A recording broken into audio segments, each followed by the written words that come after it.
Hello and welcome to another This Week in Comics, or more importantly, it's Pete's Week in Comics. It's back, it's just me, Pete, no Sid, he's off gallivanting somewhere, who knows where he is, but I'm here, right here, in Comic Connections in Banbury, Oxfordshire's longest running comic shop, and we are going to run down some comics. Now, the good people at Comic Connections left me a couple to talk about, such as Black Panther and Marvel and Miss Marvel team up. But we're not doing that, we're throwing out the script. It's Pete's Week in Comics, do what I want. So we're going to go through some comics that I want to talk about, not dictated by others. Stay tuned. First, we'll talk about probably the biggest book release this week. I know a lot of you have been anticipating this, and you've picked up a couple of the preludes that have been out in the past few weeks. It's War of the Realms from Marvel. Jason Aaron's big masterpiece. This is going to be his big blow-off to his run on Thor over the past few years, which has been well loved. War of the Realms is bringing everything to a head. It doesn't just feature characters from the Thor universe, it features characters from all over the Marvel universe. Looking at the cover and the back cover, you've got Daredevil, She-Hulk, Iron Man, Spider-Man, Miss Marvel. They're all there. All your favourites, all your favourite Marvel characters are in this book. So if you've been waiting for this one, here it is. It's a $6 start and it's crossing over into lots of different titles. So I know a lot of you are going to be grabbing every issue, but if you just want to grab the main books, this is where to start. War of the Realms, issue 1, available in all good comic shops, including this one. Now, correct me if I'm wrong, dear viewers, but I don't think we've spoken about this title before, and it's 3 issues in. Now, the reason I'm going to talk about this one is because I know a lot of you enjoyed Mr. Miracle over the past year or so, and you've just picked up the trade paperback if you miss a single issues, and you've all loved it. And you're going, Pete, tell me more about these Fourth World characters. Where can I read more of them? Female Furies is where you can read more of them. Like I say, issue 3 has just hit stands. Issue 1 and 2 still available in this fine comic shop.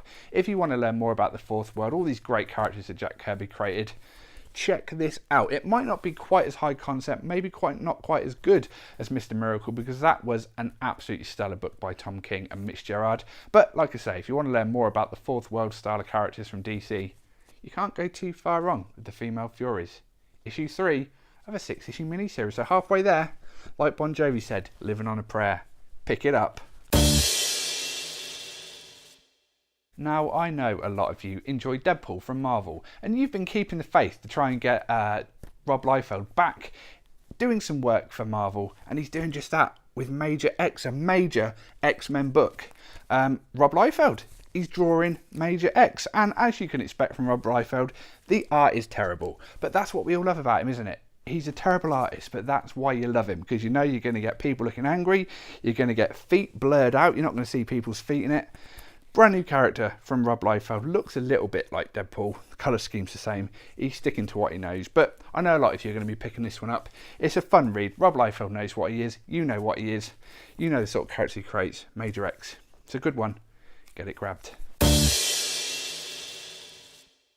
Now, this next comic has been released before, but not for some years, probably maybe 15 years ago. Section 0, issue 1 came out, and it's back out again. Originally released as part of a Guerrilla Comics imprint from Image, it's come back by one of my favourite creative teams in comics, Carl Kessel and Tom Grummett. They're the team that did the runaway success that was Superboy back in the day. Well, Section 0 is back. It comes on the back of a successful Kickstarter. Like I say, around 10-15 years ago, Section 0 came out and only got 3 issues in before it just got cancelled. Don't know why, can't tell you why it got cancelled, but it did. And last year, Carl Kessel and Tom Grummett did a Kickstarter to finish it off and release it all in a lovely hardcore format, which they did. And I picked it up, I read it, I loved it, and now they're bringing out those 6 issues again as individual issues. So if you missed it the first time, or maybe you checked it out the first time, you read those first 3 issues and you want to know how it finishes, it's back. It's back for a 6-issue miniseries. Really good stuff. If you're wondering what Section 0 is, it's kind of X-Files crossed with superheroes. So if you've ever wondered who would look after the Loch Ness Monster if he's causing mayhem, Section 0 are your guys. But there is no Section 0. That's what it says on the book, because they're an unknown entity in the world. But really good stuff, really fun concept, some great art. If you enjoyed the Superboy run from Kessel and Grummett back in the 90s, you've got to check this out. It's a great read. I recommend it heartily, and I think you'll all enjoy it. Something a bit different, not superheroes, bit X-Files, bit of fun. Get it checked out. This next comic is a comic we've spoken about every month so far that it's come out. And I'm not going to break tradition, it's Pete's Week in Comics. I'll do what the damn hell I want. Young Justice is in issue 4. Regular viewers will know this is my favourite comic coming out at the moment. As is that guy, he's jumped on his motorbike, he's driven down specially to pick up Young Justice issue 4. I don't need to sell it, we've sold it heartily to you. I know you're all reading it. It's Brian Michael Bendis. He's brought back Connor Kent. Bart Allen's there. Tim Drake is back as Robin. You've got other characters in there, but it's just good. It's my favourite comic coming out. You should be reading it. If you're not, then I'm going to tell you off, because you should be reading it. So pop in store, get it on your standing order, give it a read. You'll love it. Speaking of Brian Michael Bendis, a hardcover edition of his first few issues of Action Comics has been released, called Invisible Mafia. Really good stuff from Bendis. He's working on Action Comics and Superman, and somehow he's made them feel completely different in tone. Action Comics, strangely, is the less action-packed of the two books. It's more street level, focuses more on the Daily Planet and investigative reporting. Also has the meeting of Lois and Clark. They've been separated for a little while, not through bad reasons, but because Lois had gone off into space with their son. But they meet up again in this book. Well worth a read. Kind of sets up what's going on with Leviathan in the Action Comics at the moment, which is going to be spanning into different titles, including Batman and a one-shot coming out very, very soon. So if maybe you've been waiting on a hardcover edition of Bendis' Action Comics, it's here. Check it out. It's good.